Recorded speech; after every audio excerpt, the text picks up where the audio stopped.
This is the Asia Train. I'm Shery in Seoul. I'm Haidi, Stroud-Watts in Sydney, where the market has just opened. The top stories this hour. The US strikes Islamic State targets in central Syria as Bashar al-Assad flees to Russia after the stunning advance of Islamist rebels topples his regime. In South Korea, pressure intensifies on the president to step down even after he narrowly survives an impeachment vote.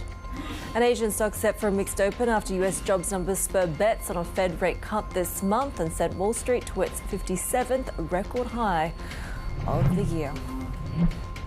Shery, even as we continue to see stocks climbing ever higher to record highs as we end out the year, we also end out the year with just an extraordinary level of geopolitical and political risk, right? While we were sort of distracted with the dramas playing out both in France and South Korea last week, where you still are, of course, monitoring the situation there, we've also been watching the developments across the Middle East. And, of course, we've been talking about really what is quite a stunning development in Syria, the Assad regime just falling.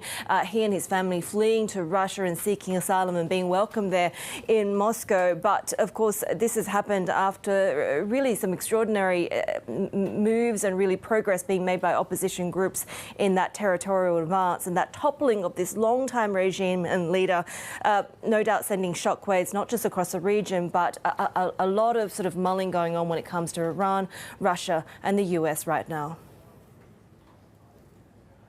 Yeah, Secretary Blinken actually releasing a statement saying that they want to see a peaceful transition of power in Syria. And that's another key question here in South Korea still, right? I mean, it was such a chaotic impeachment vote, which President Yoon narrowly survived just because the ruling party boycotted the vote itself. But we're still hearing from the opposition that they're not happy with the idea that Prime Minister Han Duck-soo will actually take over managing this country as President Yoon's powers are suspended, according to the ruling party. And I was there with the protesters at the National Assembly on Saturday. 100,000 people gathered yelling, impeach, impeach. Where this political drama goes from here in Seoul is a huge question right now, which, of course, will really lead to investors and more volatility in the markets.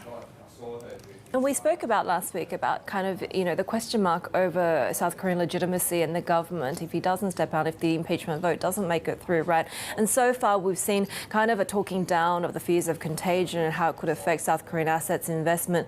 But certainly we're seeing some indications that even the things like tourism are going to be impacted as this chaos continues to play out. But let's take a look at how we're setting up, because as I mentioned at the top of the hour, we are still seeing, ever higher highs being reached by US stocks as we get these expectations being spurred of a Fed rate cut before the end of the year. Asian markets, though, looking decidedly cautious amidst these ongoing geopolitical tensions. We're watching oil markets very closely, of course, but central bank rate decisions really due across 4 continents, and there is a great deal of risk aversion there.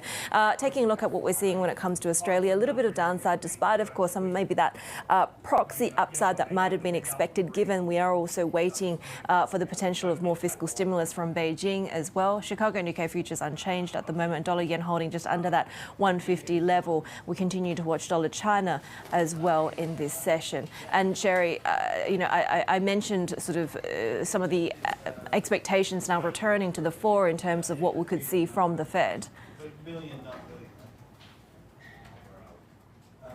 Yeah, of course, we will be watching the U.S. inflation numbers very closely as we take a look at U.S. futures right now, unchanged after touching that record high in, what did we say, 57th already this year. I mean, we're going to lose count at this point, and we are headed towards potentially what could be the Santa Claus rally that we see every year as well. We have seen data from last week showing that U.S. hiring picked up, but the labor market is really moderating, not necessarily plunging at this point. And we've heard from President Trump also saying that he has no plans to replace Fed Chair Jerome Powell.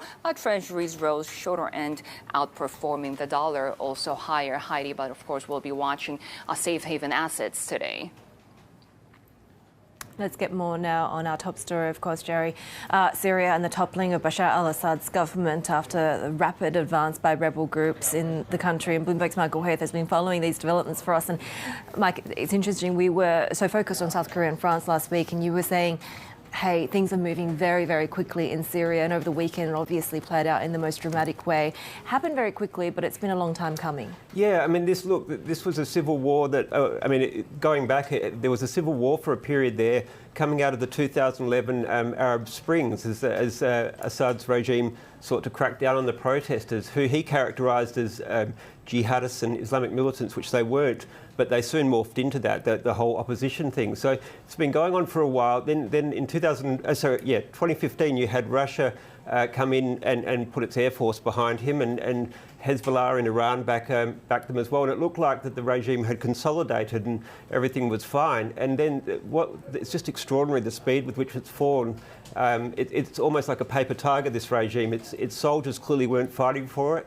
There'd been reports that they were on basically starvation rations. So there was no backing for it whatsoever. Iran and Russia obviously are sidelined in a way. Russia focused on Ukraine. Iran's taken some hits, particularly with Hezbollah and Israel. And there just didn't seem to be that will to support him as well on behalf of either in Moscow or in Tehran. So he just, in the end, he had no support. I mean, he was almost looking to the US, the report said, to see if they could intervene. But when these countries fall, it tends to happen very quickly. Remember with the Soviet Union 30 years ago, I mean, it all drops away very, very fast. The US has said, obviously, they want to see a peaceful transition. It was quite interesting, the sort of careful calibration of the statements from Antony Blinken, because, you know, he made a reference to, obviously, there's no love lost for the fallen regime.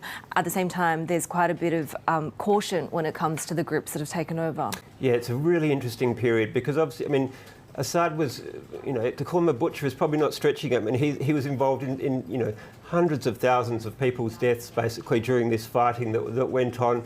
So his departure is no loss to anyone, but it's just the fragmented nature of Syria, and all of the non-state actors are more powerful than the actual state there. So the question is what this group HTS does. I mean, they were part of Al-Qaeda, but they've broken away. They're trying to present a moderate front.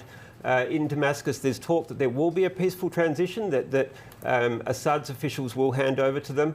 And perhaps a more interesting geopolitical side is that HTS is basically allied to Turkey. It has some links there as well. So if that regime manages to consolidate, you could end up seeing Turkey with a client state in Syria, which is a massive loss for Iran, obviously, but a big gain for Turkey in terms of the geopolitical sort of chess that goes on there. Mike, the collapse of Bashar al-Assad's government felt a little bit fast, just a matter of days since rebels took over. But at the same time, my question is, like, how didn't this happen even faster, given how infamous he has been? I mean, we've been reporting for years, even in the past, about him using chemical weapons against his own citizens. How did we get to this point? Yeah, Shery, I mean, look, it was really that he had great power backing. I mean, Iran was until recently, Iran was so dominant in the region in terms of its ability to project influence, in terms of its ability to deploy fighters, whether it's the Hezbollah militias, whether it's Iranian troops. And then when you had Russian air power as well, I mean, Russia is the inheritor of a former superpower. It has a lot of weapons there. And when they put that at Assad's disposal, or they basically took over the fighting from him, they were able to then push back. And once his regime had sort of consolidated more than 50% of Syria, it looked like he was perhaps the best option there. I mean, nobody was a friend of his regime, but even in the surrounding Arab nations, it was better to have a government than no government, and you know, factions fighting over there because of the instability it causes everybody else. So it almost looked like he was going to return to some form of international legitimacy, you know, propped up mainly by Russia and Iran. But obviously that international backdrop has changed so much in Israel degrading Hezbollah a great deal, Iran and Israel now confronting head-on, and Russia tied up in Ukraine. The international backing just wasn't there, and so he was sort of left alone, and we saw that his forces just really didn't amount to much when it actually came to on-the-ground fighting. They weren't interested. Thanks, Michael Heath there. Let's get some more analysis. Our next guest says, while the collapse of the Assad regime was sudden and unprecedented, it was also many years in the making. Joining us now is Greg Barton, who's a research professor in global Islamic politics at Deakin University. Greg, really great to have you with us. So when you take a look at what's happened and where we go from here, you've talked about the kind of difficult and dangerous partnership with the people that are now in charge. Do you see this as a moment of opportunity or of enormous regional risk? Look, I think, Haidi, it's a moment of great opportunity, and there's good reason for being cautiously optimistic. What happened with the various rebel groups coming together and aligning with HTS, the key former Al-Qaeda rebel group, is they decided this was the least evil by a long measure of all the options. Getting rid of the Assad regime, incredibly brutal, callous, incompetent regime, that was the main goal. For Syria to have a bright future, it needs to work as a federation that respects pluralism. So HTS has to be happy to play a significant role alongside the Syrian Democratic Forces in the northeastern third of Syria, alongside with the various forces, including the forces that moved into Damascus from the south, that are secular and not comfortable with at least the former Al-Qaeda jihadist ideology of HTS. That seems like a long stretch, but it's possible. And credit to the people of Syria who have been amazingly resilient and focused in getting this far. Just those scenes of people being released from prisons, sometimes after tens of years as political prisoners, is a great thing in itself. But yeah, the difficult days ahead. There's been much sort of spoken already about the power vacuum that potentially gets left, right? Who do you think are going to be rushing in to try and have a stake in this? We know that there's probably enormous opportunity for Turkey at this point. Yeah, I think we need to shift the focus back, Haidi, to the people of Syria. I mean, the power vacuum is being filled by the people of Syria who very bravely fought. The key is whether they can work alongside each other and respect each other in this sort of plural alliance. If they can do that, and if Turkey can resist the temptation to exercise too much control via HTS, and also resist the temptation to move too harshly against the SDF in the northeast, this is the group that defeated ISIS after all, and where there's still many tens of thousands of people with ISIS associations in camps and prisons. And if America can help stabilize that northeast, which is, of course, a question under the new administration coming in January, then perhaps things can hold together and there won't be a vacuum. The vacuum occurs when you sort of pull a regime out and there's nothing to replace it. In Iraq, that led to insurgencies. It doesn't have to be that way in Syria. Greg, talk us through what happened with Bashar al-Assad's regime, because when he first came into power in 2000, he was seen as a potential reformer for the region. What changed and what happens next to him? Because the last we heard was that he was in Russia.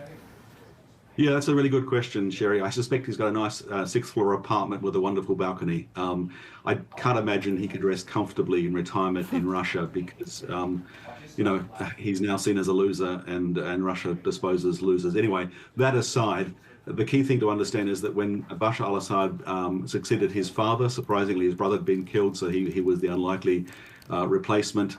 People said, well, this London-trained eye doctor, he seems moderate and mild. He still seems moderate and mild in his demeanour.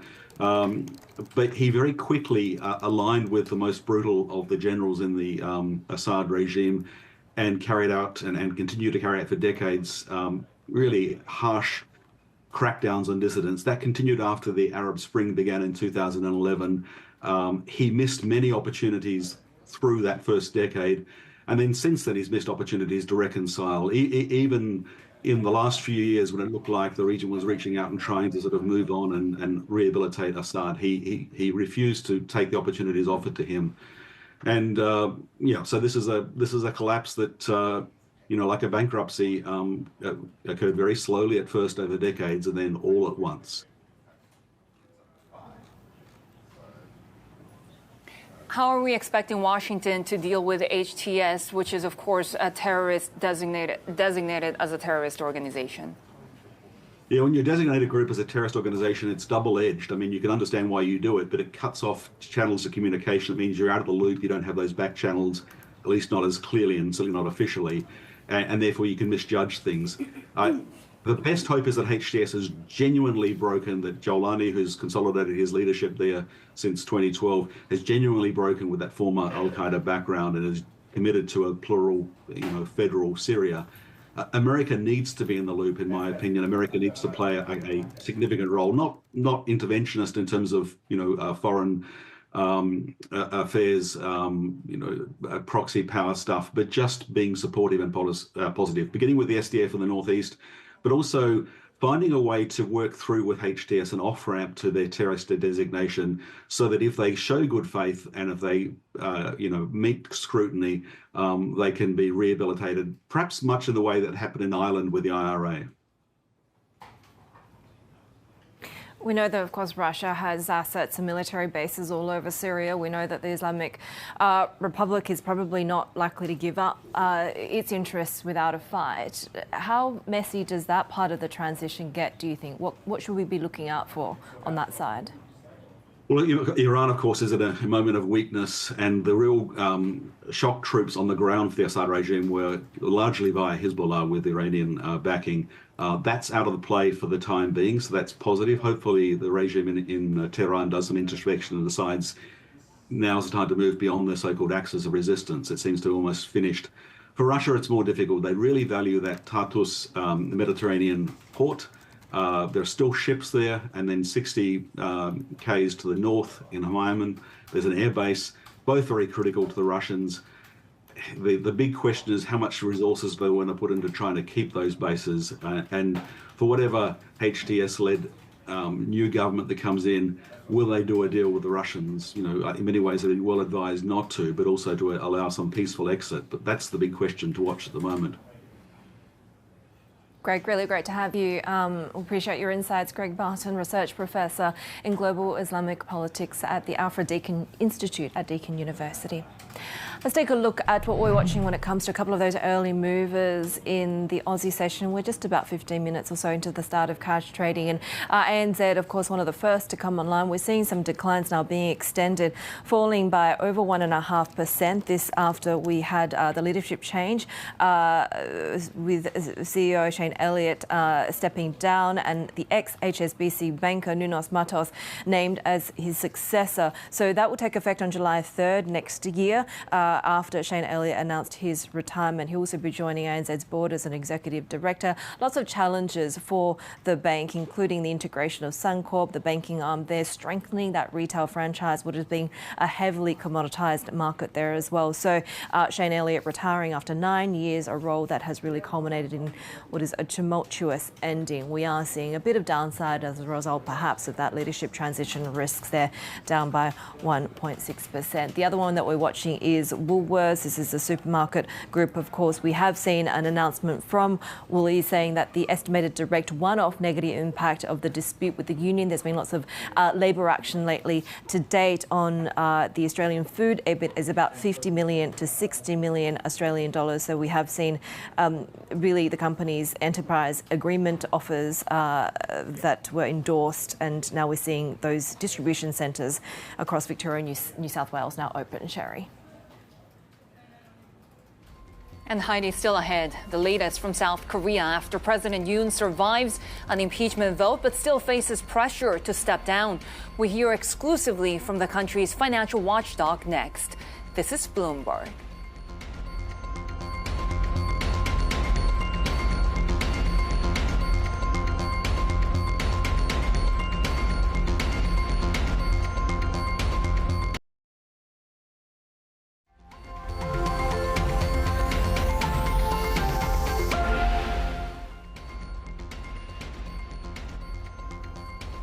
South Korean President Yoon Suk-yeol is facing intense pressure to step down, with public anger mounting after he managed to avoid impeachment over the weekend. Of course, we'll be looking forward to the market opens here in South Korea to see how the Korean won and the Kospi react. But Bloomberg's Sang-mi Cha joins me now for more on this. And let's really recap a little bit of what happened over the weekend, because I was with Yoon against the impeachment, with protesters against President Yoon at the National Assembly, 100,000 or so. And I know that you were with Yoon supporters in Gwanghwamun, and there was a lot of confusion.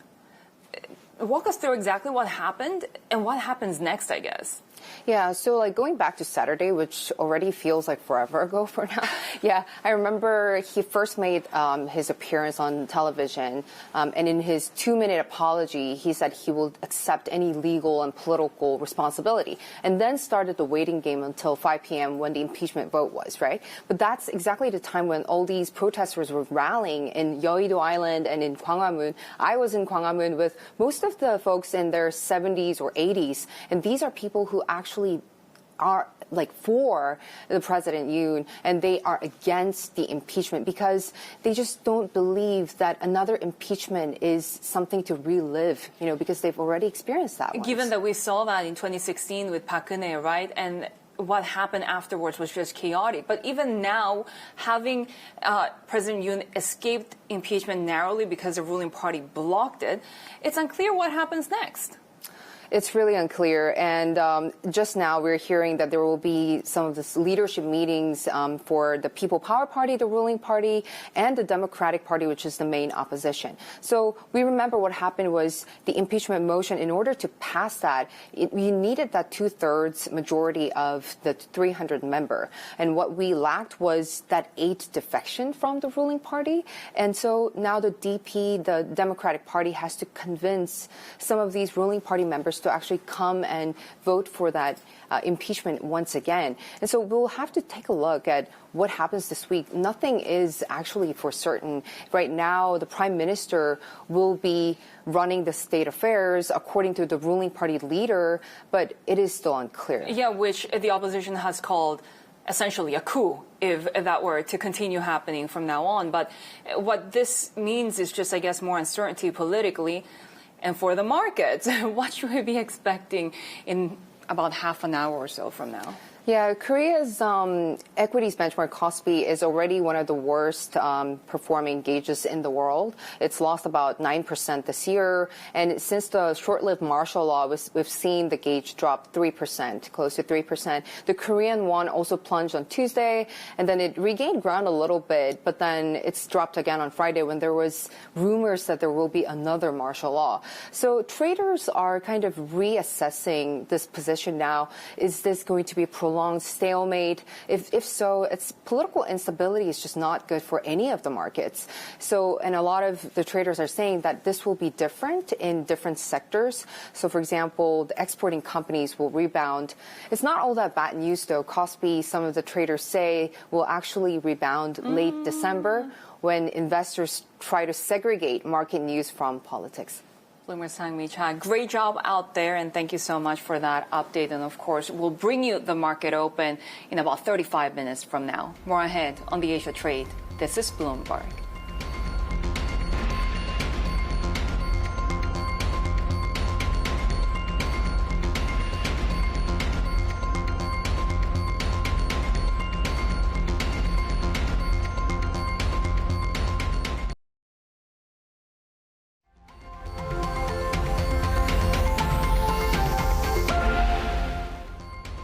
Take a look at what we're watching when it comes to havens as well as, of course, key oil prices as we continue to watch the uncertainty across the Middle East. We had Saudi Arabia cutting those oil prices, but, of course, the Assad regime toppled in Syria, really sending shockwaves through its neighbours as well. New York crude holding up pretty well there, just above $67 a barrel. We're seeing gold futures a bit flat at the moment. We could see a little bit more when it comes to the impact on from China, but, of course, US jobs data referring a Fed rate cut bet for December, and the dollar seeing a little bit of strength. This is Bloomberg.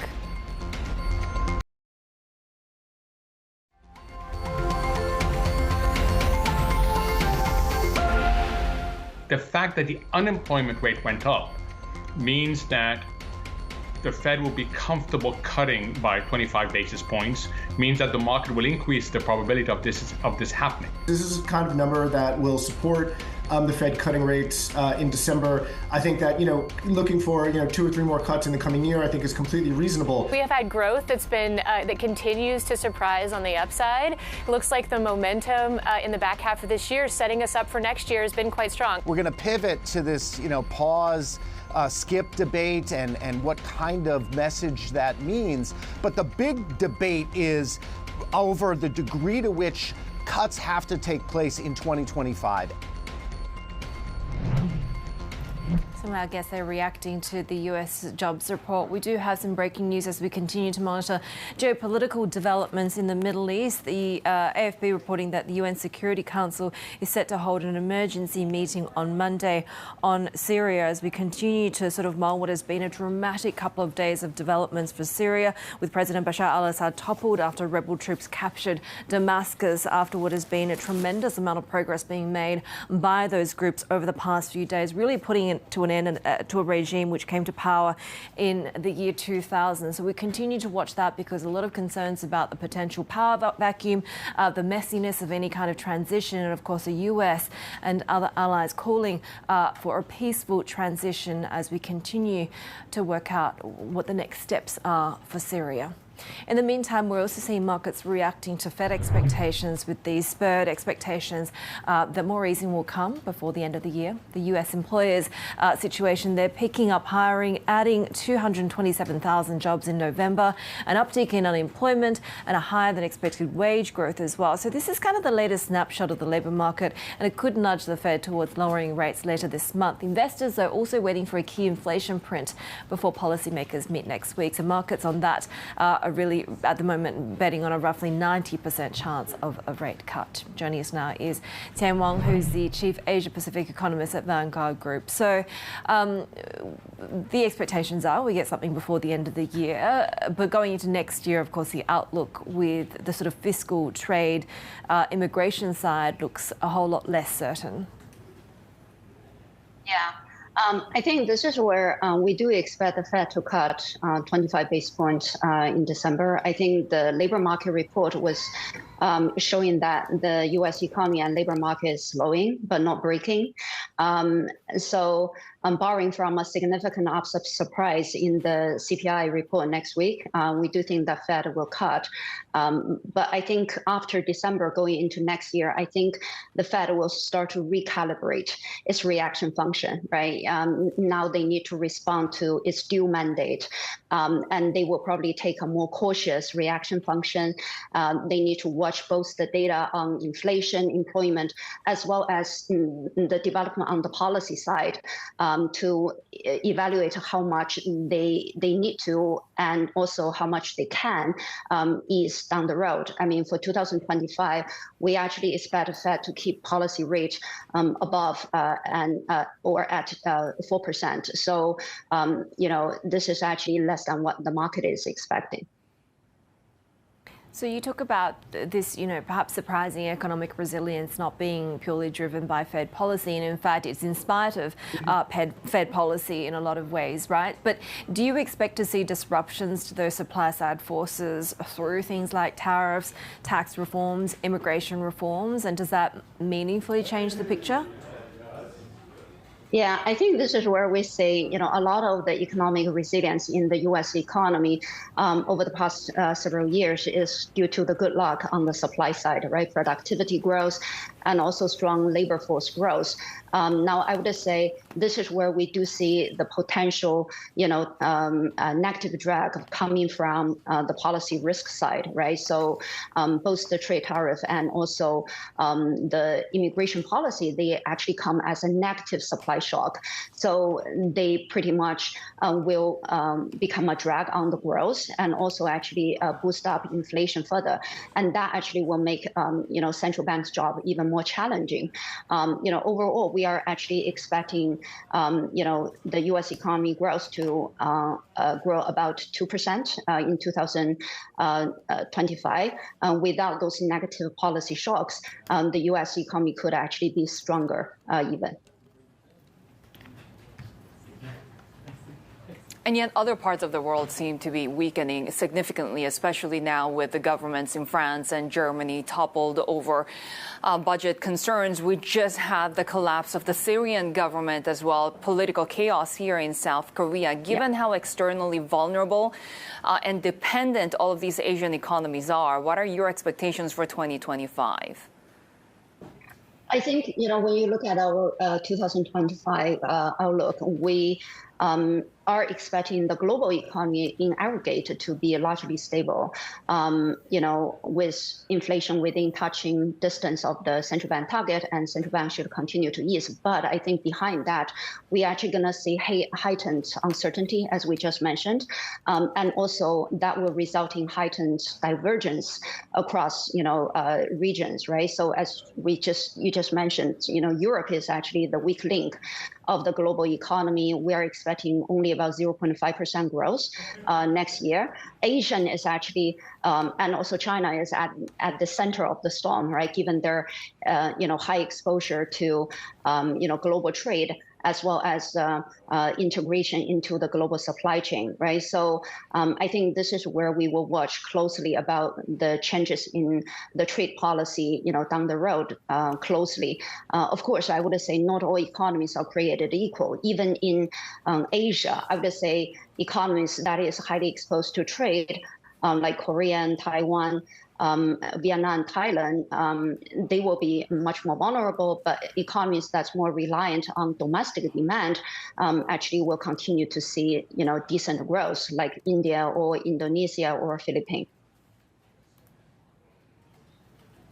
Given what you're saying, how difficult could 2025 be for South Korea, especially when we have no clarity on who will take over the government? We have seen such political chaos here in South Korea many times in the past.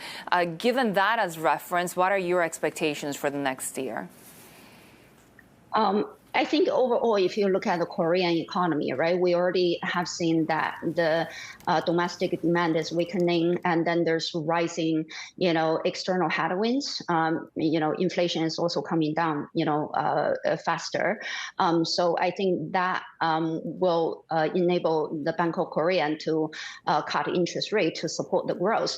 Now, when we are talking about the political instability, right, remember back in 2016-17, when there's impeachment of the President Park, there's also, a negative impact on consumer sentiment, consumption, right? So obviously political instability, especially if it's prolonged, it will actually have a negative impact on sentiment and confidence, and that is pretty negative to domestic demand. So this is where we would just have to watch how long this continued political uncertainty will persist, and what's the impact on the economy and also fiscal policy.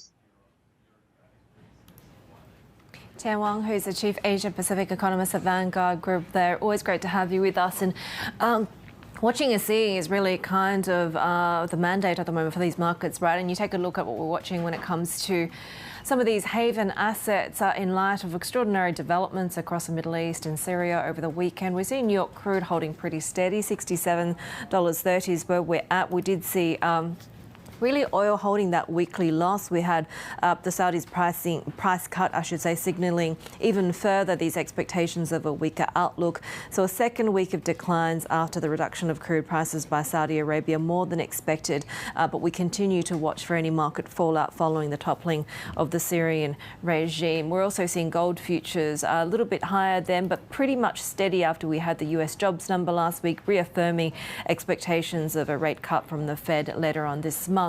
And gold futures, they're pretty much unchanged. The US dollar at the moment seeing a little bit of weakness, but mostly steady against trading pairs, Shery. Yeah, and Haidi, we're about 20 minutes away from the opens of the South Korean markets, and the top financial watchdog expecting the country's corporate governance and shareholder return initiatives to continue despite the political turmoil. Governor Qian spoke to us exclusively before Saturday's failed impeachment vote against President Yoon. Regardless of the political situation, this economic team, Finance Authority, Minister of Economy, and finance will be here for a while. I'll be here for a while. My term is ends in June. June, right? And in the meantime, we'll just value program. The essence of value program is that for example, the price of financial sector stocks have fallen a bit last couple of days. They're afraid that the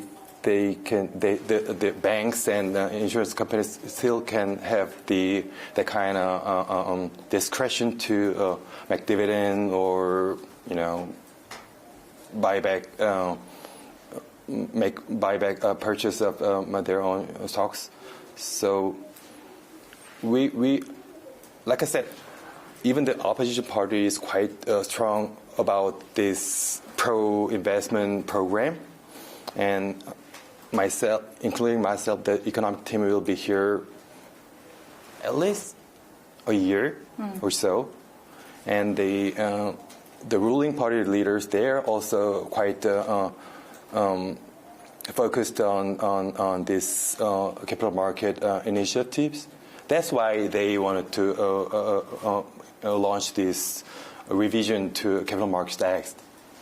So everybody's just supporting this program, regardless of their political orientation. So it's just how it is done and the speed of the whole value program. So that's the little difference that might happen. And you need that credibility from foreign investors at a time when you have political unrest and potentially more instability in the markets. Do you think there's a role for the National Pension Fund here to play? Because you have talked about wanting them to be more active when it comes to market reforms. MPS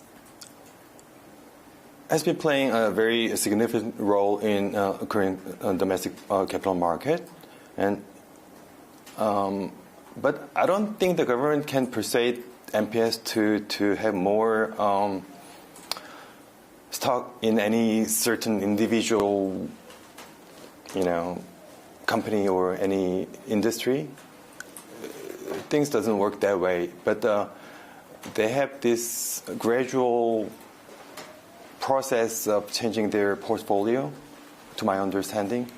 And one of the ingredients of the whole program is that the proliferation of the domestic capital market is essential to MPS's agenda. That MPS is designed to protect the pensions of Korean national people, because the international portfolio is very important. And that's why MPS is going abroad these days.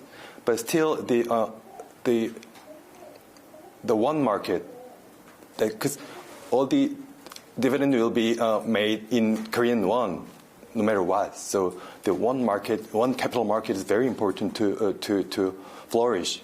Should they be more active then in times of turmoil? They will, but not in a very short time. But that's why we didn't talk to each other. But to my understanding, they increased their portfolio these days, bit by bit. I think that has something to do with that. Korean Financial Supervisory Service Governor Lee Bo-kyung speaking to us exclusively in Seoul and reassuring us that authorities are looking at the markets very carefully. Even just as we speak, we're seeing the latest headlines coming from authorities that South Korea will closely monitor financial markets and the economy 24 hours a day. They'll be announcing this month ways to improve FX supply and demand, and that they will take market stabilization steps according to plans, something that authorities have continued to tell us while we've been here talking to the finance minister, talking, of course, to the FSS as well. We'll have plenty more on the Asia trade. This is Bloomberg.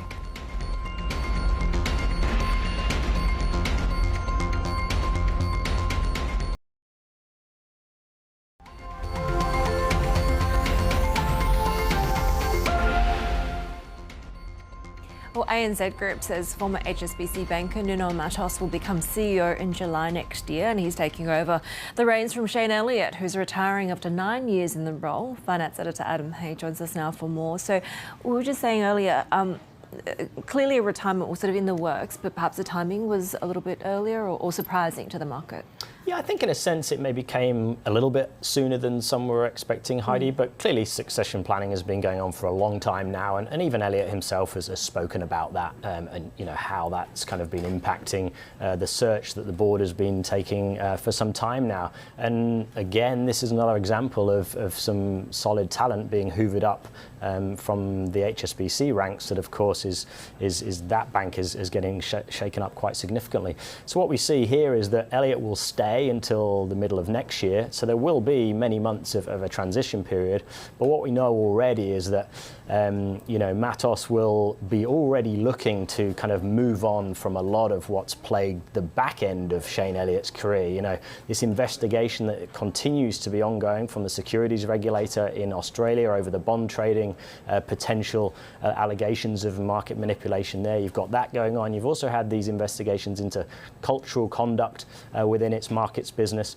You've had all that going on at the same time that you've had a really great performance in the institutional bank, the bank continuing to expand into areas like China and India, and continuing to sell off stakes in legacy banks that it's owned in Asia that haven't performed well, so it can redirect capital into more fruitful areas. So it's too early to tell what he will do in regards to those strategies, but clearly that retail banking side and that institutional banking side will be key to what happens from here. So there will be a long transition, but it will be, I think the early signs are that there will be a continuation of those strategies, and also, of course, the embedding of having bought Suncorp banks, but the banking unit of Suncorp, that integration of that massive M&A deal, which is almost like a kind of the big flagship deal that Elliott got done, that will also, of course, be passed over to the new CEO. Yeah, you mentioned retail, you mentioned the integration of Suncorp,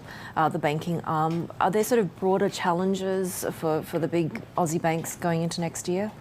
Well, of course, the one big broad challenge, Heidi, that all the banks are facing is where do rates go, and to the extent that affects their net interest margins. If we do start to see rates coming down next year, like how aggressive the changes become, and whether we see more competition back into the mortgage area, or whether it's business banking that becomes more competitive. So a lot of what happens at ANZ will, of course, be attached to what happens in the economy. But at the moment, as we've been hearing from the RBA, there's no kind of imminent move on the horizon. So there is a scenario where interest rates actually don't move that much at all in the entirety of 2025 in Australia. And against that backdrop of fairly benign kind of macro outlook, that does allow him a bit more freedom around the edges to make some changes if he wants to at the bank.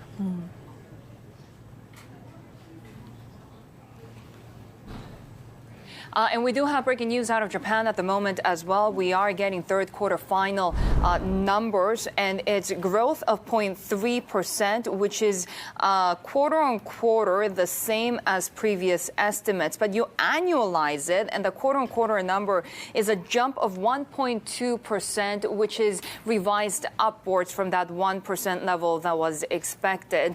And this, of course, very important for the Bank of Japan, given that a big revision would have meant that there were more signs of a stable economy, really leading to that potential hike even as early as next week. We're getting the current account balance number at this point, also surplus of 2.4 trillion yen, which is higher than expectations for the month of October. Our economy and government reporter Erika Yokoyama joins us now from Tokyo. Erika, just your reaction first to these GDP numbers, because they can be backwards looking, but right now the implication is what happens to the BOJ given this revision upwards.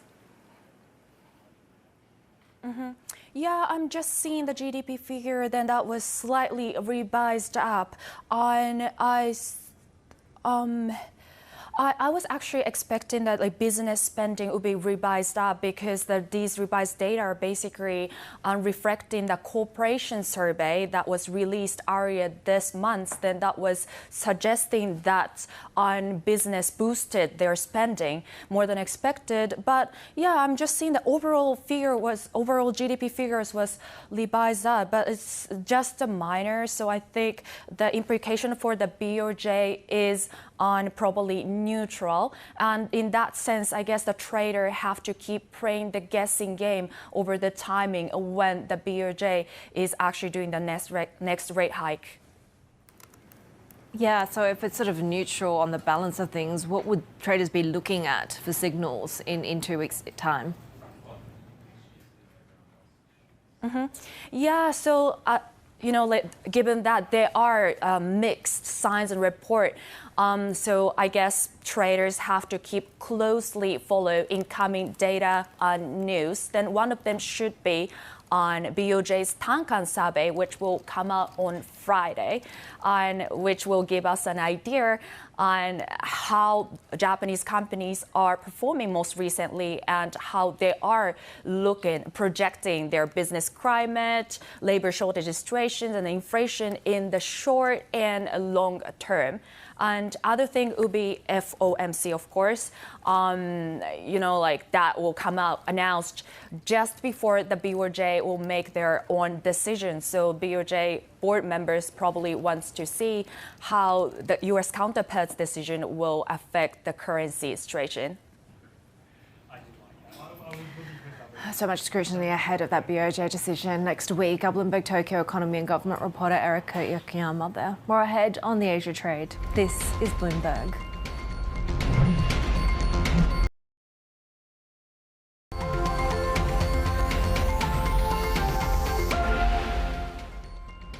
This, Shery, as we kick off the week after what has been an extraordinary couple of weeks in geopolitics, right? Of course, we had all the developments in France, the ongoing chaos in South Korean politics where you are, but also over the weekend, just that swift end to the Assad regime. It came on very quickly, and of course, so much of it has to do with sort of these pockets of opportunity being opened up by Russia, Iran being distracted by what's going on with other conflicts, but we're watching to see what comes next for the country. Same here in South Korea. We will see what happens, especially with Prime Minister Han Duck-soo now in charge of the government. But a lot of people here are still waiting for President Yoon's impeachment or resignation. So we'll be watching protests throughout the week. And of course, the market opens at the top of the hour. This is Bloomberg.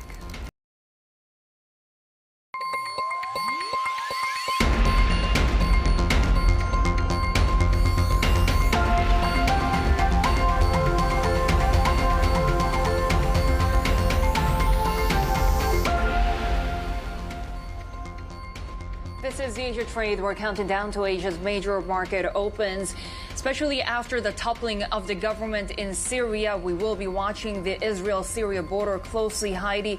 As we're watching also the South Korean government, we still have no clarity on what happens next after President Yoon Suk-yeol survived the impeachment vote over the weekend. We're now hearing from the ruling party that the prime minister should be taking over managing the country. But what that really means in practice is a key question.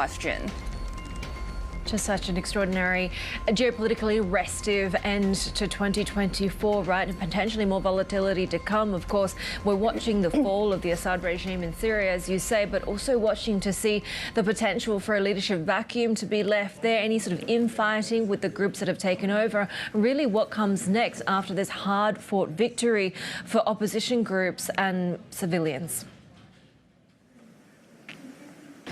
A leadership vacuum here in South Korea as well as we await that South Korea market open. We saw, of course, the close sessions of losses for South Korea. Already the Korean won the worst performer this year across Asia. We have been watching the Kospi also at a 3-week low. In fact, when it comes to the small cap Kosdaq index, also already at the lowest level since 2022. As we speak, just moments ago, we heard also from the Financial Services Commission here in South Korea asking financial companies to closely monitor liquidity. We had already spoken to the Financial Supervisory Service Governor Lee Bo-kyung as well, really pledging that they will be watching the markets and implementing any measures necessary. And you can see the open right now. We're down more than 2% for the Kosdaq. We're down more than 1.5% for the Kospi, while the Korean won continues to be under pressure, down 0.3% against the U.S. dollar. We will be watching if we touch again that 2022 low of 14.44 for the Korean won. We're at around that 14.30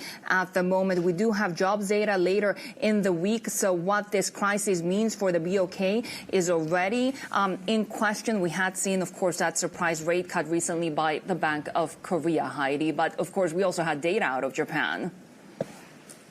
Yeah, a lot to contend with, and sort of net that GDP number, the data out of Japan, perhaps not going to move the needle for the BOJ as we head into that decision later into next week. But traders will kind of be scrutinising for any further signallings going to that key central rate decision. A lot of event risk, even as we see consecutive after consecutive highs when it comes to US equities, right? That hasn't really passed through when it comes to this part of the world. We are seeing a little bit more of a muted picture there. Take a look at what we're watching when it comes to trading in Australian stocks. We had a couple of sizable movers really on either end of the alphabet, right? ANZ is a big mover. We had the announcement of Shane Elliott's retirement by middle of next year. They will have the ex-HSBC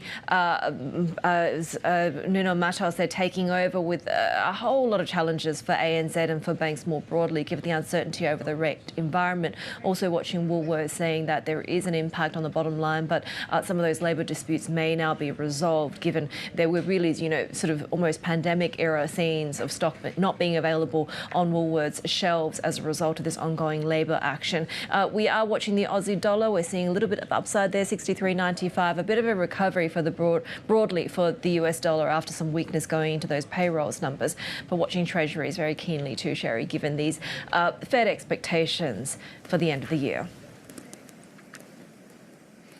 Yeah, and that will really not necessarily help when it comes to Asian currencies, right? The Korean won right now taking a hit against the U.S. dollar as losses accelerate on the Kospi as well, now down more than 1.7%. Let's bring in Bloomberg Sang-mi Cha for the latest on what's happening here in South Korea, whether it's the market opens or the political turmoil, of course, with President Yoon Suk-yeol still facing intense pressure to step down. And it's really, Sang-mi, that uncertainty, right? Will he step down? Will they try to impeach him again? That's really moving the markets, but authorities have been out in force trying to reassure markets and investors that everything will be fine. Yeah, just this morning, Choi Sang-mok, the finance minister, and the BOK governor met up, and then they said they're going to be watching the FX, the economic, and the stock market 24 hours a day. And this is a preemptive measure that they're trying to impose here, 24 hours, so which means all the government workers will be staying up, and then they will look at the market and really try to do everything they can to stabilize and calm investors' nerves. And we're seeing the Kospi dropping and starting quite low. And we've seen that from Tuesday last week. We've seen a lot of that intraday swings, and it's fallen about 3% since the martial law last week. But now it's extending that losses. And we're watching very closely when it comes to Kospi, the bear market. It was about 4% since the Friday's close. So we will be looking at whether it really falls below that 20%. It's already the worst, one of the worst benchmark gauges in Asia, right? I think 23.13 is that level for potentially entering bear market. And for the Korean won, also if we touch that 2022 low of around 14.44 is another marker for investors. But really not surprising, all the uncertainty. To be fair, we haven't seen the markets plunge as much as expected, and a little bit more stabilization happening, especially after martial law was lifted. But it's the uncertainty, right? Because we really don't know what's happening on the political side of things. So tell us the latest, because what we heard was that President Yoon was suspended and Prime Minister Han Duck-soo would take over, what that looks like.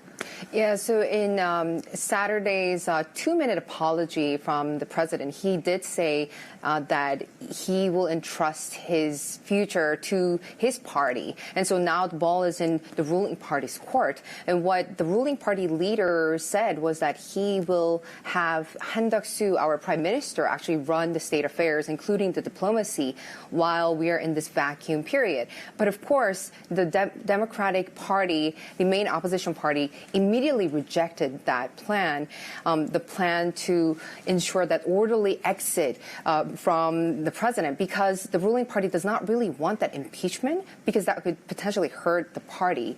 So now nothing is really clear. There are a lot of leadership meetings and a lot of sporadic briefings that we're seeing all the time.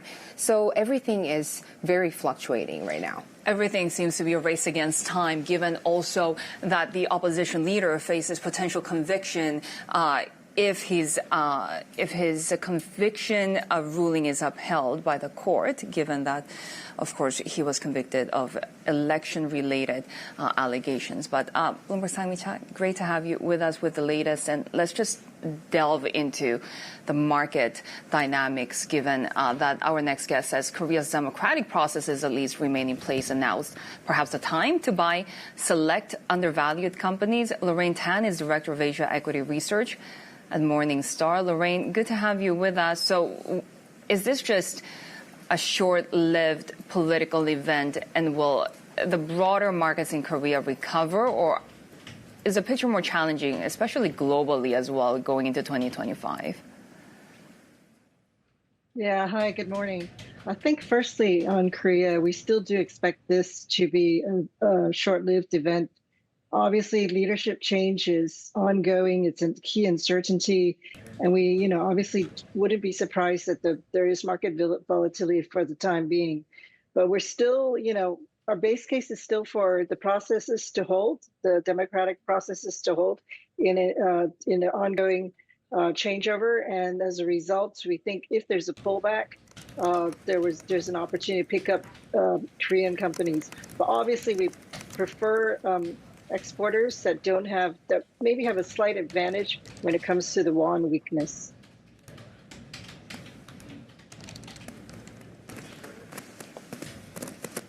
What are the risks going into 2025, not only for South Korea, but for other parts of the world and other countries here in Asia and other currencies, given, of course, the political chaos, and not only here in South Korea, but also we have more tensions in the Middle East, the collapse of the government in Syria, and, of course, an incoming Trump administration threatening tariffs?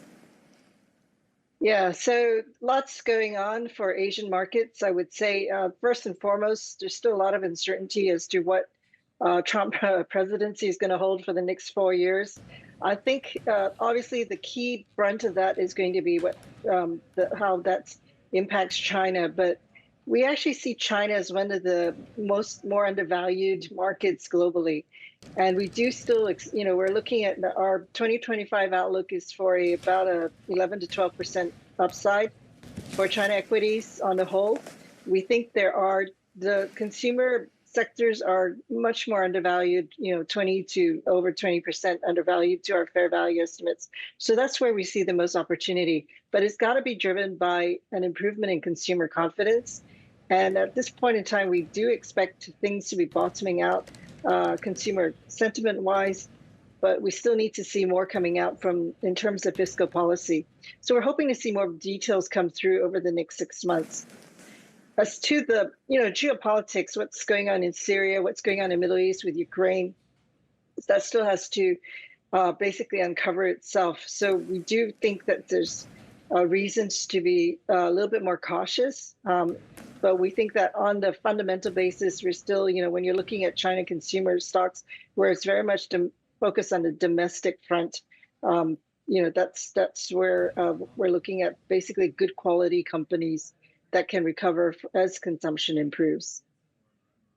Where are you seeing those in terms of specific names that might be trading at, value appropriate or undervalued levels right now? Yeah, so we're talking about China. We particularly like the wide moat rated companies that we have. These are again market leaders. there are companies like Tencent, Yum China, for example. We also see opportunities among some of the baijiu makers. Those are high quality names in a very concentrated marketplace, particularly for premium baijiu. So we think these are opportunities to investors who want to hold out through the mid to long term for China equities. In terms of elsewhere, going back to Korea, if there's a pullback, we like SK Hynix best. In Japan, we see that as some opportunities, particularly if there's a recovery in China as well as an alternative to the geopolitics. Sony is one company we like. We like the factory automation space, harmonic drive systems, Fanuc, for example. And then in Singapore, we also have SG Engineering as one of our preferred picks, given the growth outlook that they have with the MRO still in demand and anticipation for the defense side to still see relatively decent growth in the next few quarters.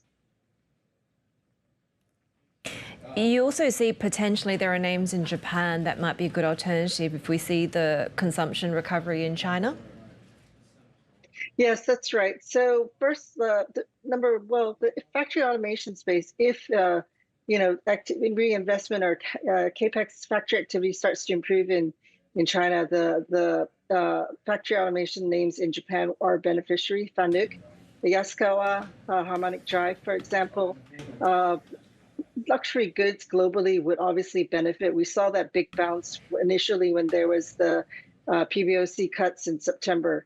So these include Shiseido, to a larger extent, probably a little bit more than Kosei, and Accao and Unisharm as well. Lorraine, always great to have you with us. Lorraine Tan, Director of Asia Equity Research at Morningstar. Still ahead, we get an update on the rapid developments underway in Syria as the US launches airstrikes and Bashar al-Assad flees to Russia. Details next. This is Bloomberg.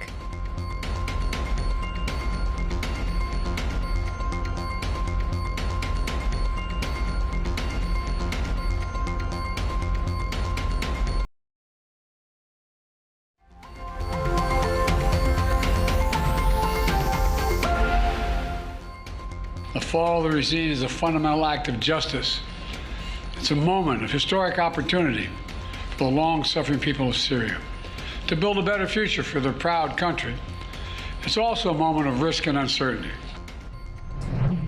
President Biden there on the end of the Assad regime in Syria.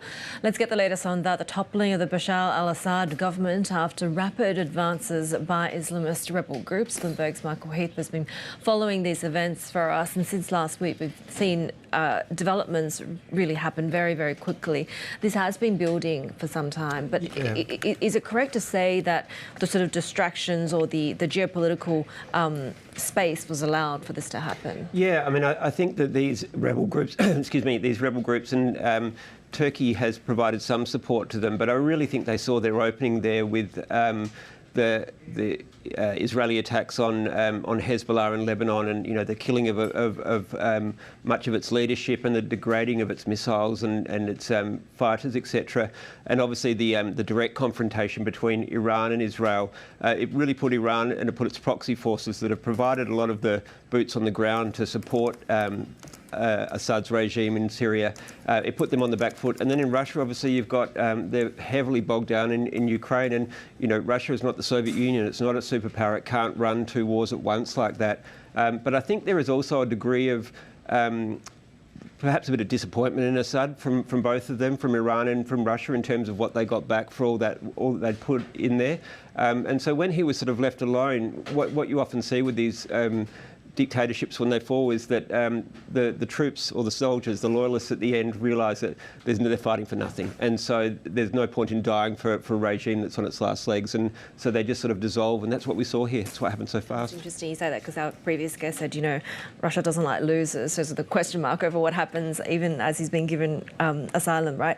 What happens now? Is there the risk of a leadership vacuum? How orderly can the transition be? There's a lot of hope now, but also a lot of risk. Yeah, I mean, look, Assad, that regime was a really, really terrible one. I mean, some of the, barrel bombs on their own people and chemical weapons and this sort of thing. I mean, they did some horrific things to the population during that war.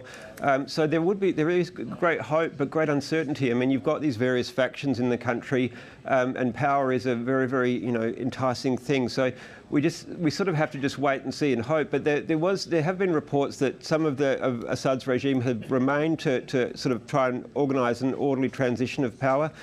Turkey, if it is fairly influential here, may be able to sort of smooth the path to negotiations. I mean, it is all uncertain, but there is hope that these group HTS that's come in and taken over may prove to be more moderate. But we've seen in cases like Iraq and elsewhere that when a dictatorship falls in the Middle East, it doesn't tend to be replaced by stability. So there's hope, but there's a lot of worry, and I think President Biden embodied that in what he said. Yeah, exactly. So who's actually this rebel leader who toppled Bashar al-Assad al-Jolani? What do we really know about him? Well, look, not a great deal about the group in general there, Shery. I mean, they were an affiliate of Al-Qaeda. They've broken away. They've been on the border with Turkey. They have connections with Turkey. And this is sort of one of the interesting things about whether, if they're able to consolidate power, whether they might end up as a Turkish client state. And that would be a really interesting development, because you've sort of had Iran that's been able to project its strength across the region, and the idea that it might be replaced by Turkey, which is President Erdogan, is very ambitious. And there's sort of often been this talk of a neo-Ottoman regime, the old Ottoman Empire that was before Turkey and controlled, Arab states.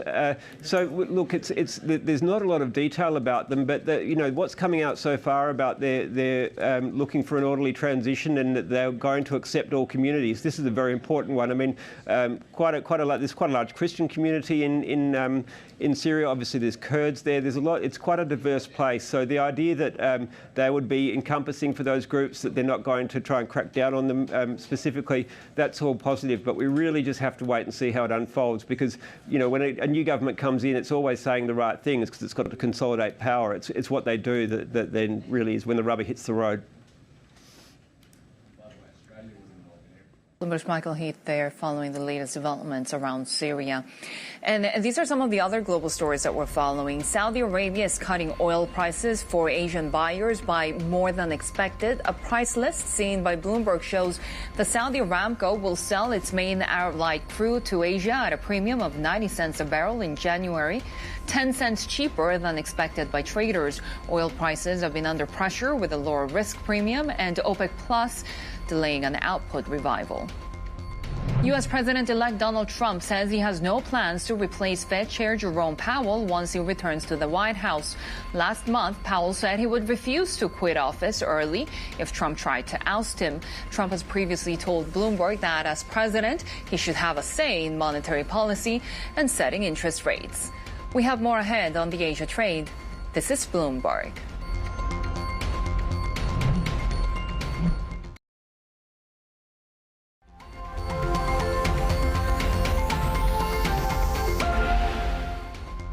The fact that the unemployment rate went up means that the Fed will be comfortable cutting by 25 basis points, means that the market will increase the probability of this happening. This is kind of number that will support the Fed cutting rates in December. I think that, looking for, 2 or 3 more cuts in the coming year, I think is completely reasonable. We have had growth that continues to surprise on the upside. It looks like the momentum in the back half of this year, setting us up for next year, has been quite strong. We're going to pivot to this, pause, skip debate and what kind of message that means. But the big debate is over the degree to which cuts have to take place in 2025.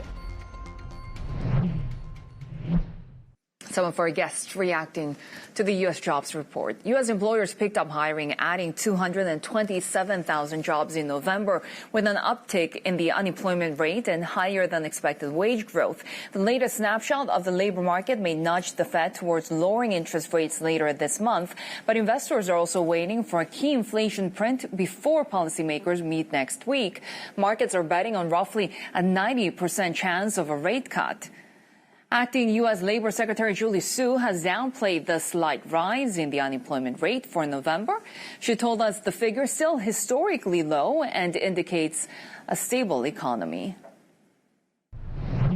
This month, we saw the numbers rebound again, and we often look at averages, so the 3-month average, even including that month of, of relatively low growth because of, aberrational factors, is still 173,000. So the picture of this economy, as we've said over and over again, is one of a historic recovery of consistent job growth. And as you all remarked just before this, the unemployment rate remains really low, not just as an absolute number, but in the face of really record high levels of labor force participation. And those are all signs of an economy that is, not just recovered, but has been consistently strong and stable and continuing to grow. Yeah, good context there. Of course, we're talking about a slight rise in the unemployment rate, but historically still very low levels. But talk to us about the revisions. This is a puzzle that we were just trying to solve. You had a very small revision to last month's number, just 36,000 jobs revised there for October's number. That came in at just 12,000. The narrative there was, of course, that was going to be noisy when you think about all the different factors, weather, strikes, et cetera. But a small revision, how are you thinking about that? I mean, I always say this, revisions are really part of the jobs numbers. We report new data when we get it because it's important to be accurate, and it's also important to be timely. So we put out numbers when we have them, we revise them each month. It's also notable that not only were the last 2 months small, they were also upward revisions. So I always say the revisions can go up or down. It depends on what data we get. And that's also why we look at averages. You look at the story of this economy from 2022, when it was hot and recovering and everyone said it was going to crash. It did not. It reached a more steady state in 2023, and we've definitely seen that continue in 2024. And I think the takeaway is, this has been an amazingly fast recovery. It's also been really broad-based because we've always said that when you prioritize workers, when you prioritize vulnerable populations, the economy is stronger. It's not just good for those individuals, but also we will be, handing off the strongest economy in history. And those were all not inevitable outcomes. And while you could appreciate the historically low unemployment rate, the fact that it has been ticking higher, and if you round, you're getting closer and closer to 4.3%, how concerned are you about where the labor market is weakening and how fast it might weaken from there? Yeah, I mean, it's still, 4.1 to 4.3% since the summer. That is still, as we just said earlier, historically low. It was not anticipated to get that low as quickly as it did. I think, what this also tells you is that economic policies matter. Leadership matters. Acting U.S. Labor Secretary Julie Su speaking with Bloomberg's Katie Greifeld and Shonali Basak. And this, we see some big moves in the Tokyo session as well. Take a look at how Rakuten is trading at the moment, because it's jumping after the company announced that they will give shareholders a 1-year free subscription to their Rakuten mobile service. The plan includes voice and 30 gigabytes of data per month. Of course, this is a company that is trying to gain investor confidence right now as it's trying to shore up its capital on upcoming bonds. This is Bloomberg.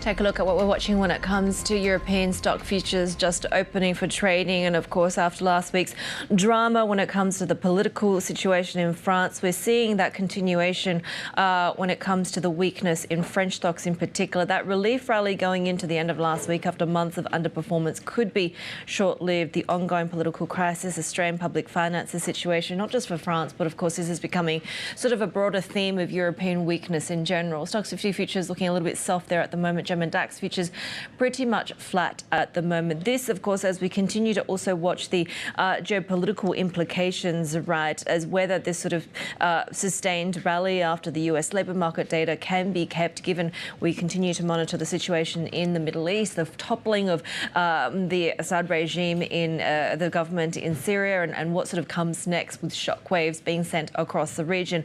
Oil certainly into the end of last week holding that weekly loss, where Saudi Arabia with its price cuts continuing to signal that broader narrative of a weaker outlook on the demand side. New York crude holding pretty steady at the moment. We're also seeing a little bit of downside for gold. Despite a broader rally for gold prices, China's central bank adding bullion to its reserves in November after a pause on purchases for about 6 months then. So we continue to watch that impact ongoing when it comes to haven demand for gold. Shery. And we are seeing now losses accelerating in the South Korean session, Haidi, because the Kosdaq is now at the lowest level since 2020, and we're down more than 3.5%. The Kospi also losing more than 2%. Already, the Kospi is very close to that bear market territory. So 23.13 is the level that you should be watching. But we've seen retail investors leading the sell-off following the martial law decree. Foreign outflows have been accelerating since August. Already, we have heard from financial authorities trying to calm the markets, but the Korean won at the moment losing ground as well against the U.S. dollar. In fact, a Bloomberg intelligence report also saying that Chinese visitors to South Korea may fall as much as 19% through the first quarter of next year on fears of social unrest. Let's get more on the business outlook with James Kim, Chairman and CEO of AmCham Korea. James, great to have you with us. Not the most opportune time right now, given what's happening here in the political environment. It must have caught you by surprise. What did you do after the martial law was declared and lifted? First and foremost, Shery, thank you for having me. Obviously, it's a very serious time. When it happened on Tuesday evening, I don't think anybody was surprised. That said, we had a lot of meetings with our different member companies, different key stakeholders, and we just wanted to gather some facts. But the timing was interesting in that the Deputy Prime Minister and the MOTI Minister asked for a meeting with us on a Friday afternoon. It was interesting that it's one of the first times that we have seen both of these senior officials ask for a meeting. They wanted our frank assessment. They wanted to answer some questions we had. At the same time, tell us about what they're doing. And the key for us was that we had the chamber heads from Europe, Japan, and also China. And I think in unison, all of us felt as if no company was saying no more Korea. They're still making a long-term commitment to Korea. It's just to watch and see. How reassured were you by what they told you? I was very impressed with Deputy Prime Minister Che and the MOTI Minister, because we spoke about what business people should be focused on anyway, which is a separation of politics and economics. And as business people, we're already used to doing that. The very fact that Deputy Prime Minister Che has some real good experience in handling adversity, handling these kind of crises, was very reassuring. Last week, the markets obviously stabilized a little bit. The currency also stabilized. So it just shows you that the Korean ecosystem is pretty rock solid. The MOTI Minister is the Minister of Trade and Industry. Yes. That area could potentially take even more of a hit if we see tariffs, potential threats coming from another Trump 2.0 administration, something that has been concerning a lot of businesses here. What are your views? You know, Shery, I have experienced President Trump 1.0. I met with him twice during his presidency. I think President Trump is very, very positive on the business environment. I think he reveres the Korean companies investing in America. And that's one of the reasons why even at AmCham, we changed our mission to not just help U.S. companies operating in Korea, but to also help Korean companies invest in America. Look at the numbers, Shery. $140 billion is what Korean companies have invested in the United States since 2021. And 80% of that investment is going to the red states. States like Tennessee, Georgia, Alabama, Indiana, Texas. So I think that someone like President Trump really liked that. And as we speak right now, we're taking live pictures of the main opposition party leader, Lee Jae-myung, speaking in the National Assembly. Of course, we have heard directly from Lee Jae-myung here on Bloomberg TV, and he vowed to impeach the president no matter what, that this was a matter of time. But time, of course, is an issue, isn't it? Because that could mean just more potential volatility and uncertainty. As we lack clarity here when it comes to who leads the government. What are AmCham businesses doing when liaising with those stakeholders? Well, if you take a look at how resilient Korea is, first of all, U.S. and Korea have enjoyed 71 years of experience together during the good times, the bad times, but Korea has proved to be very resilient. Take a look at COVID-19. The companies who transformed their business model during COVID-19 have been very successful. Companies like Korean Airlines, they changed their model to go from just the passenger side to cargo. And as a result, they were one of the most profitable airlines during COVID-19. Look at the digital transformation companies have taken. Companies like McDonald's, their drive-through, their delivery platform have changed the game during COVID-19. So companies who are focused on their business, regardless of what happens, I think they're going to be the winner. I know you mentioned about the tariffs under President Trump. I want to talk about the trade deficit.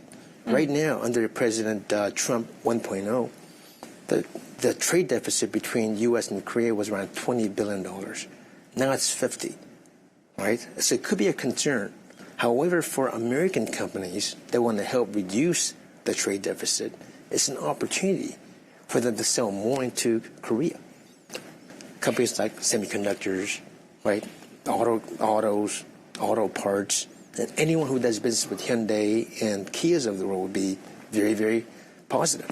Does the domestic demand picture concern you at all? Because many of your businesses, of course, also operate within South Korea. Yes. They do their businesses here. But as we continue to see the political unrest in South Korea and the uncertainty, we are expecting a hit to the Korean economy as well. Will that be an issue and concern in 2025, and how deep could that affect your businesses? I think that we're always looking at things in the long term. If you focus on the short term, I think that's a wrong approach. But on the long term, I think that Korea remains a very healthy opportunity for not just U.S. companies, for other foreign companies to invest here as well. It's a great place. When it comes to the Korean won and the volatility, Yes. How does that affect your companies? Well, obviously it makes it a little bit more difficult because it makes it more expensive to bring in goods from other countries such as the U.S. But as I said before, I believe in the longer-term stability, and that's where we ought to focus on it. Even when we have North Korea, there's always a Korea discount, and of course they're strengthening ties now with Russia. Absolutely. We do have a lot of geopolitical issues that all of us should be concerned about. But I believe that from the political side, we have really smart people handling the political affairs. And as business people, we should focus on things that we can control. Kim, really great to have you here with us in Seoul, Chairman and CEO of AmCham Korea. And you heard it. He seems very encouraged and positive so far when it comes to the volatility that we've seen so far. And we've heard from top financial watchdogs as well. They expect the country's corporate governance and shareholder return initiatives to continue despite the political turmoil. We heard from FSS Governor Qian speaking to us exclusively before Saturday's failed impeachment vote against President Yoon. Regardless of the political situation, this economic team, Financial Authority, Minister of Economy and Finance, will be here for a while. I'll be here for a while. My term ends in June. June, right? And in the meantime, we'll just value program. The essence of value program is that for example, the price of financial sector stocks have fallen a bit last couple of days. They're afraid that the banks and insurance companies still can have the kind of discretion to make dividend or make buyback purchase of their own stocks. So we like I said, even the opposition party is quite strong about this pro-investment program, and myself, including myself, the economic team will be here at least a year or so. and the ruling party leaders, they're also quite focused on this capital market initiatives. That's why they wanted to launch this revision to Capital Markets Act.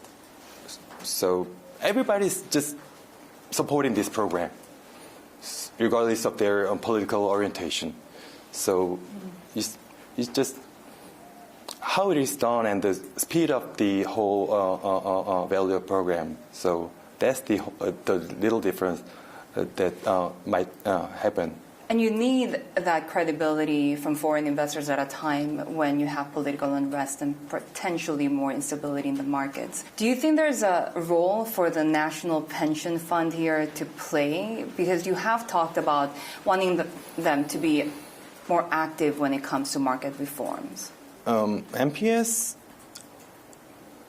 has been playing a very significant role in Korean domestic capital market, and but I don't think the government can persuade MPS to have more stock in any certain individual, company or any industry. Things doesn't work that way, but they have this gradual process of changing their portfolio, to my understanding. And one of the ingredients of the whole program is that the proliferation of the domestic capital market is essential to MPS's agenda. That MPS is designed to protect the pensions of the Korean national people, because the international portfolio is very important. And that's why MPS is going abroad these days. But still, the one market, because all the dividend will be made in Korean won, no matter what. So the one capital market is very important to flourish. Should they be more active then in times of turmoil? They will, but not in a very short time. But that's why we didn't talk to each other, but to my understanding, they increased their portfolio these days, bit by bit. I think that has something to do with that. Korean Financial Supervisory Service Governor Qian speaking to us exclusively in South Korea. And this, as we continue to watch the latest developments in South Korea, we had heard from Lee Jae-myung, the main opposition Democratic Party. He's speaking right now to the public at a time when he's calling the plans right now to have the prime minister sort of take power in South Korea and have the president suspended. He's called that a coup. So we will continue to watch the developments around the key question of whether that would be a constitutional process.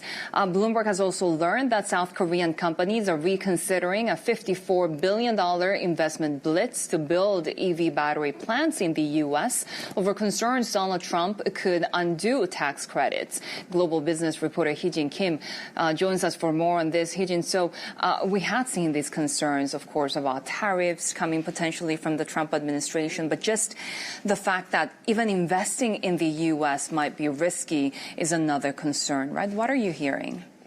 What I hear from Korean companies is that they're really worried about Trump's coming because he's basically said he's going to slash all the budget for the green energy industry. But like you said, the Korean companies invested more than $54 billion to build a supply chain in the U.S. for electric vehicle makers like Tesla, GM, Ford, Stellantis. But now all the incentives and subsidies will be gone if Trump takes the office. So they're now considering of like suspending the ongoing construction or even, I don't know, in worst case scenario, probably canceling some of the plans or probably just delaying the ongoing construction of those plans because as you know, it's so expensive to run a factory in the U.S. because of all the labor costs and inflation. And we also have some labor groups in the U.S. like UAW.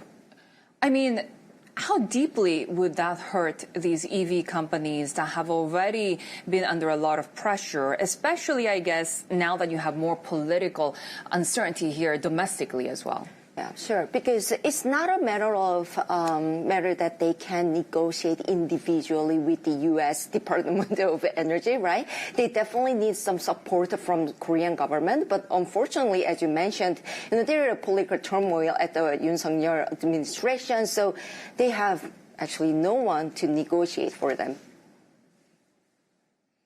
Like Hee-Jin Kim, thank you so much for that update. Great story as we continue to watch the developments here politically in South Korea. We are continuing to hear from the main opposition leader, Lee Jae-myung. Of course, we had seen the Democratic Party really oppose that idea of having Prime Minister Han Duck-soo take charge of the country and have President Yoon suspended. They still wanted to impeach the president and go through that whole process when it goes to the Constitutional Court and then you hold elections. There are questions right now about how constitutional it would be if you only have the prime minister taking over. So you're right now watching Democratic Party members speaking in Seoul. This is Bloomberg.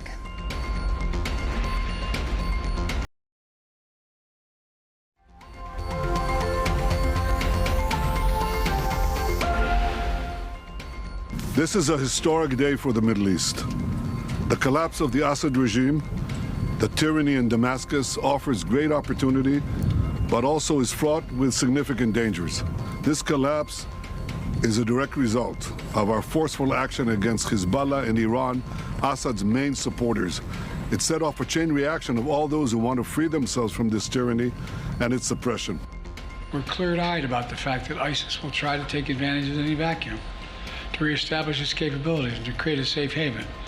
We will not let that happen. Take a look at what we're watching across the commodity space, and obviously energy prices is among them. We did see a second week of losses when it comes to oil. The move from Saudi Arabia really just highlighting the weakness when it comes to the demand outlook that's expected going into next year. But of course, a lot of this is really coming down to potential volatility across the Middle East, given that now we've seen that fall of the Assad regime and potentially a more restive mood across some of those markets as well. We're seeing copper, though, seeing a little bit of upside. That key meeting when it comes to China's economic outlook is coming up too. And we're also counting down to the market opens in mainland China and Hong Kong. Investors looking to that CPI print for November, PPI print due in the next hour. That key economic powwow happening in Beijing later this week as well. MLive strategist Mark Cranfield joins us now for more. And obviously so much of this bill is built on expectations of whether more fiscal stimulus will be announced. We know that they've had a tendency to disappoint before.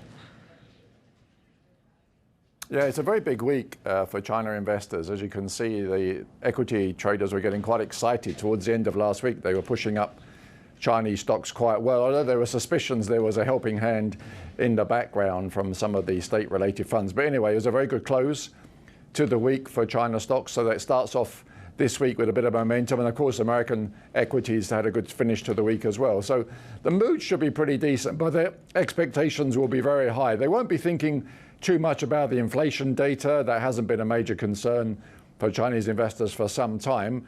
And the PBOC is well ahead of that with easing policy in various respects anyway. But they will like to hear some highlights from the economic meeting this week, which suggests that the fiscal policy will continue to be very supportive for the economy. They'll be looking for headlines that tell them that the fiscal deficit has more room to widen.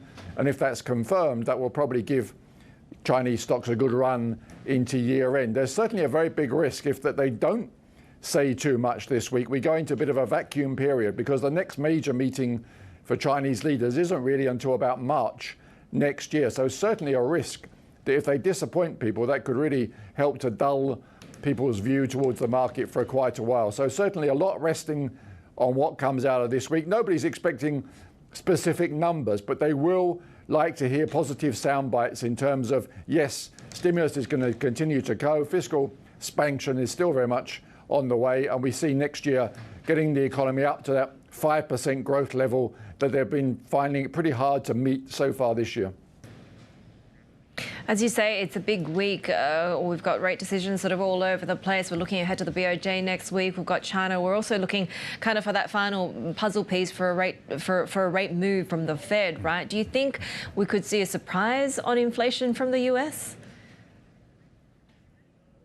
Really, it's all about what the Fed does in terms of setting up next year and beyond. People will be very surprised if they don't lower interest rates in December. It's almost fully priced in by rates traders already. But obviously, although they won't speak about it specifically, the Fed has probably got some concerns that when the new administration comes in the United States next year, it could have some inflationary consequences for the US economy. So they'll need to manage their expectations from that point of view. So it will either be in the statement or in Jerome Powell's press conference to give a kind of a warning that inflation may not be fully beaten yet. MLive strategist Mark Cranfield there. Ahead of a big week. We have more ahead on the Asia trade. This is Bloomberg.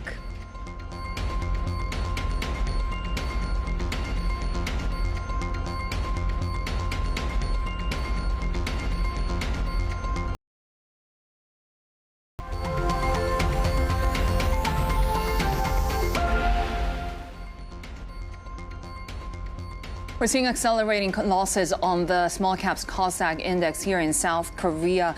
We have heard from Goldman Sachs, though they're keeping their 2025 Korea GDP growth forecast at 1.8%. We're also hearing that the finance chief and the parliament speaker will be discussing the 2025 budget. So we're seeing authorities still trying to keep calm and continue to support the economy. This, as we're seeing the Nikkei now hold steady, and of course the ASX 200 down 0.4% as we head towards the RBA meeting on Tuesday. That's it from the Asia trade. Our markets coverage continues. The China show is next. This is Bloomberg.